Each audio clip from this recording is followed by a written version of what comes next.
नमस्कार, मैं doctor R S. परिहार, surgeon. आज बात करेंगे ओल्ड एज डिसीज़ की। ओल्ड एज में जो चेंजेस होते हैं, सेनाइल चेंजेस, इसके लिए एक अलग से ब्रांच भी बन गई है, जीरियाट्रिक ब्रांच। ओल्ड एज के बारे में ये भी कहा जाता है, जवानी हंस खेल के गुजारा, बुढ़ापा देख के रोया, यही किस्सा पुराना। तो बुढ़ापा देख के रोना नहीं है, बुढ़ापा देख के हमें उसको टैकल करना है, उसको अच्छे तरीके से लेना है, जिससे हमें टेंशन ना हो, तनाव ना हो। तो उसके बारे में चेंजेस हम बताएंगे कि ओल्ड एज में क्या चेंजेस होते हैं। जैसे ऊपर से शुरू करते हैं, हेयर, ऊपर से स्काल्प हेयर, बाल कम हो जाते हैं, ग्रे हो जाते हैं, झड़ने लगते हैं। इसके बाद ब्रेन में जो नीचे आते हैं तो ब्रेन में कन्फ्यूज़न होने लगता है, मेमोरी कम हो जाती है, भूलने लगते हैं। कई लोगों में डिमेंशिया हो जाता है। डिमेंशिया में सीवियर, जैसे डेट ऑफ बर्थ भूल जाते हैं, एज भूल जाते हैं, अपना पता भूल जाते हैं। तो ये दिमाग में ये चेंजेस आते हैं। आँखों में जो चेंजेस आते हैं, जैसे कम दिखने लगता है, कैटरेक्ट होता है, मोतियाबिंद होता है, ग्लाकोमा भी होता है, और भी आई की डिसीज़ेस शुरू हो जाती हैं।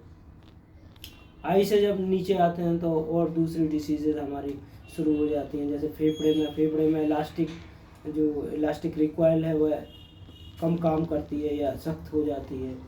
हार्ट के बारे में, जैसे हार्ट रेट है, एट्रियल फिब्रिलेशन है, कुछ लोगों को ब्रेडिकार्डिया होता है, एओर्टा डायलेट हो जाता है।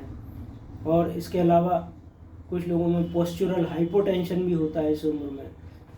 पोस्चुरल हाइपोटेंशन यदि होता है, जैसे 10 या 20 से बीपी ज़्यादा खड़े होने का कम हो जाता है, तो उस समय हमको हाइड्रेट रखना है, मोजे वगैरह पहन लें इलास्टिक, और हाइड्रेट रहें। फिर दवाई भी है उसकी, लेकिन फिलहाल ये टेम्परेरी मेजर आप ले सकते हैं। इसके अलावा फिर आंत के ऊपर आते हैं। आंत में जो मोबिलिटी है, आंत की जो मोटिलिटी है, वह कम हो जाती है, जिससे कॉन्स्टिपेशन वगैरह ज़्यादा हो जाता है, इंडाइजेशन ज़्यादा हो जाता है। इंडाइजेशन के लिए हमें थोड़ा स्पाइसी फूड और मिर्च मसाले, ये चीज़ें कम खाना है। थोड़ा पेट को थोड़ा रेस्ट भी देना, कम खाना है, थोड़ा सा खाली रखें पेट को। पानी ज़्यादा पिए कॉन्स्टिपेशन के लिए। फ्रूट्स वेजिटेबल का ज़्यादा सेवन करें। इसके अतिरिक्त और नीचे चलते हैं तो हमारे जो जॉइंट हैं, जोड़ हैं, कमर दर्द होता है, कई लोगों को घुटने में बहुत दर्द होता है, चल नहीं पाते हैं।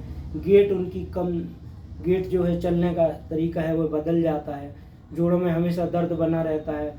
घुटनों में जैसे दर्द है तो पालथी मार के, उगड़ू मार के ना बैठें, सीढ़ी ना चढ़ें, ये बचा सकते हैं इससे। कमर दर्द रहता है तो इसमें थोड़ा सा व्यायाम करें, फिजियोथेरेपी उसकी करें, उसकी दवाइयाँ भी ले सकते हैं।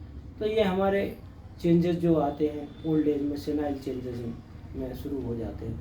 इनको कैसे हम मैनेज करें, कैसे इसको ठीक करें, तो इसके लिए एक तो हमें एक्टिव रहना है। कई लोग कहते हैं जैसे 60 के हो गए तो खाट के हो गए। इसका मतलब ये नहीं कि हम खाट पे ही लेटे रहेंगे, चलें फिरें और वो करें, है ना। तो हमें ये करना है। 60 के हो गए, खाट के हो गए, तो हमें चले फिरें, हमें चलना फिरना है। ऐसा नहीं कि हम बैठे रहें और लेटे रहें। हमारी एक्टिविटी ज़रूरी है, रेगुलर एक्सरसाइज, हमारी वॉकिंग हो, स्विमिंग हो, साइकिलिंग हो, तो इससे हमारे ब्रेन का और खून की चाल सब जगह अच्छी बनती है, और इससे हम एक हेल्थी लाइफ स्टाइल जी सकते हैं। खाने में हमें डाइट में थोड़ा फ्रूट्स वेजिटेबल और प्रोटीन की मात्रा थोड़ी बढ़ाना है, क्योंकि मसल मास कम हो जाता है। मसल मास कम हो जाता है तो उससे हमारा जो गेट है, चलने का जो तरीका, वह बदल जाता है। तो ये हमें देखना है। इसके अतिरिक्त हमें लोगों के साथ एडजस्ट भी होना है। कुछ लोग इरिटेबल हो जाते हैं, चिड़चिड़े हो जाते हैं, तो इन सब चीज़ों से हमें बचना है। बहुत ज़्यादा लोगों में, 40% लोगों में कई लोग गिर जाते हैं। तो गिरने के लिए हमें ज़रूरी है कि हम संभल के चलें। अंधेरा है तो पहले लाइट का पॉइंट हम वो कर लें, या हम एक अलार्म भी रख सकते हैं, उससे हम बच सकते हैं, गिर ना पाएँ। कई लोग लकड़ी स्टिक लेके भी चलते हैं। तो इस तरह से हम अपना सेल्फ प्रोटेक्शन कर सकते हैं, परिवार के साथ एडजस्ट हो। यह सब बातें हैं। आशा है आज की जानकारी उपयोगी होगी। यदि आपको पसंद आई हो तो लाइक करें, सब्सक्राइब करें। थैंक यू, धन्यवाद।